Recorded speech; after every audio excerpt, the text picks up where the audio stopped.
بچے کی تربیت کا جو سب سے پہلا ادارہ ہے، جو سب سے پہلا مدرسہ ہے، جو سب سے پہلی درسگاہ ہے، وہ ماں کی گود ہے۔ ویسے تو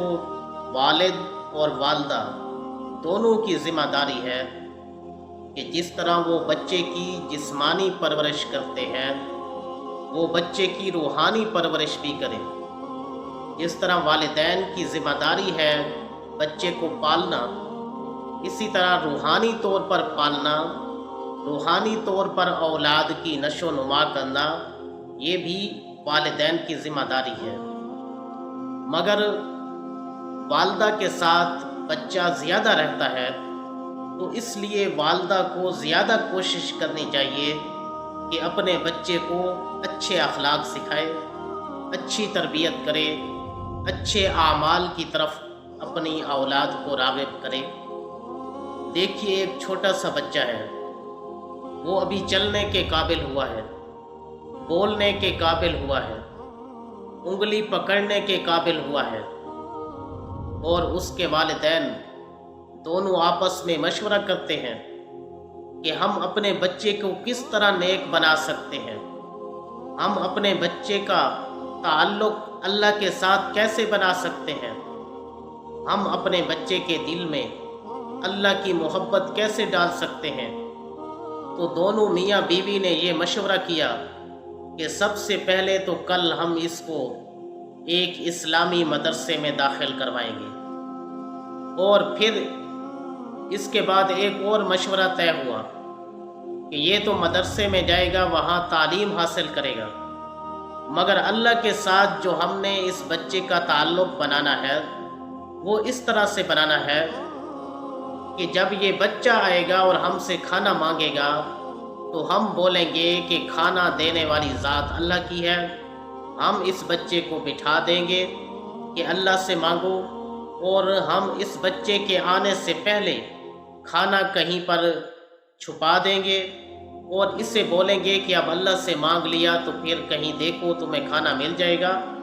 تو اس طرح ایک بچے کا تعلق جو ہے یہ اللہ کے ساتھ بن جائے گا، اور اللہ کی محبت اس بچے کے دل میں آ جائے گی۔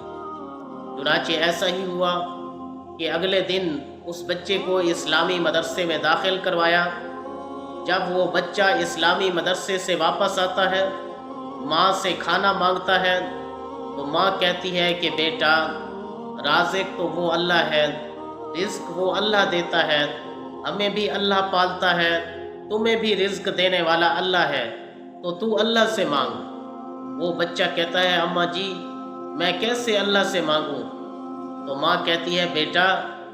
جا نماز بچھا دے اور اس پر اتحیات کی شکل میں بیٹھ جا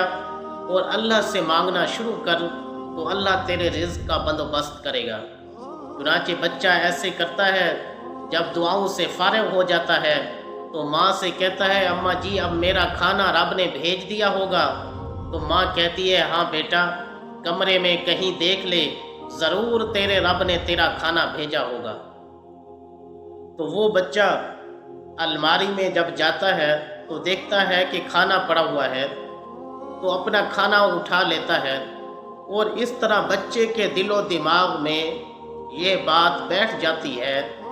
کہ رزق دینے والی ذات اللہ رب العزت کی ہے۔ چنانچہ جب وہ اگلے دن مدرسے گیا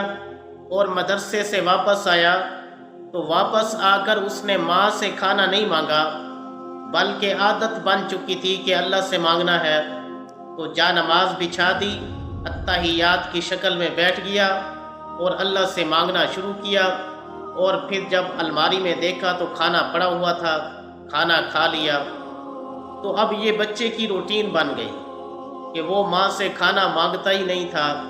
بلکہ اس طرح اللہ سے ہی مانگا کرتا تھا، اور ماں اس بچے کے آنے سے پہلے کھانا تیار کر کے کھانے کو الماری میں چھپا دیتی تھی، اس طرح تاکہ اس بچے کے دل میں اللہ کی محبت آ جائے اور اس بچے کا تعلق اللہ کے ساتھ بن جائے۔ بس یہ والدین چاہتے تھے۔ تو اس طرح بچہ کئی دنوں تک تو یہ کام کرتا رہا، مگر کچھ دنوں کے بعد اتفاقاً ایسا ہوا کہ والدہ کو کہیں رشتہ داروں کی شادی پر جانا پڑ گیا۔ والدہ نے سوچا کہ بچے کے واپس آنے تک میں آ جاؤں گی اور بچے کا کھانا بچے کے آنے سے پہلے الماری میں چھپا کے رکھ دوں گی، اور بچہ آ کے جیسے ویسی روٹین ہے اسی روٹین کے ساتھ کھانا تلاش کرے گا تو اسے مل جائے گا۔ مگر وہاں پر والدہ کو بڑی دیر ہو جاتی ہے اور والدہ بڑی افسوس کر رہی ہوتی ہے کہ بڑی دیر ہو گئی اور میں نہ پہنچ سکی اپنے بچے کی چھٹی تک، تو معاملہ بڑا خراب ہو جائے گا، کیونکہ بچے کا جو اللہ کے ساتھ تعلق بن رہا ہے وہ تعلق ختم ہو جائے گا، بچے کے دل میں جو اللہ کی محبت ہے وہ ختم ہو جائے گی۔ تو ماں بڑی پریشان تھی اور اسی پریشانی کے عالم میں گھر میں آ گئی،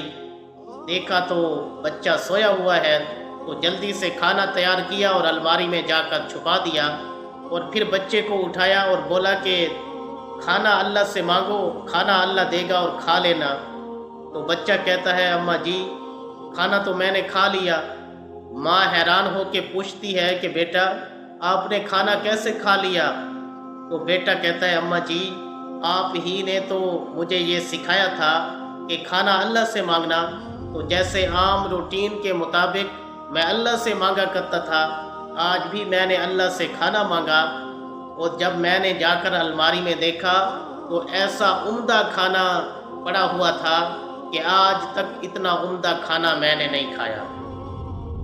تو یہ بچہ کون تھا؟ یہ بچہ خواجہ قطب الدین بختیار کاکی رحمہ اللہ، جو آج بھی انڈیا میں ان کا مزار موجود ہے۔ تو یہ خواجہ قطب الدین بختیار کاکی تھے، جن کے والدین کو اتنی فکر تھی کہ ہم اپنے بچے کی تربیت کس طرح کریں، اور دیکھیں کہ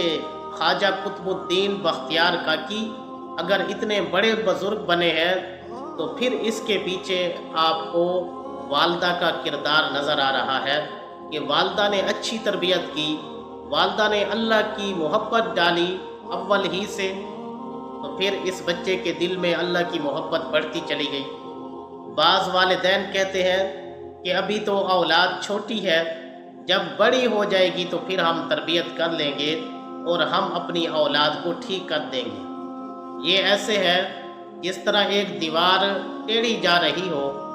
اور کوئی کہنے والا کہے کہ دیوار تو ٹیڑھی ہے، تو آگے سے جواب ملے کہ ابھی ٹیڑھی ہے لیکن جب اوپر ہو جائے گی تو خود بخود ٹھیک ہو جائے گی۔ حالانکہ جتنی دیوار اوپر جائے گی اتنی زیادہ ٹیڑھی ہوگی۔ تو یہی اولاد کا حال ہے کہ اگر اولاد کو بچپن میں ٹھیک نہ کیا گیا، اولاد کی بچپن میں تربیت نہ کی گئی، تو یہ آگے جا کر مزید ٹیڑھی ہوگی، مزید گمراہ ہوگی، مزید دین کے راستے سے ہٹے گی، مزید اللہ اور اللہ کے رسول کے جو احکامات ہیں ان کو پس سے پشت ڈالے گی۔ اس لیے ضروری ہے کہ شروع ہی سے اولاد کی اچھی تربیت کریں۔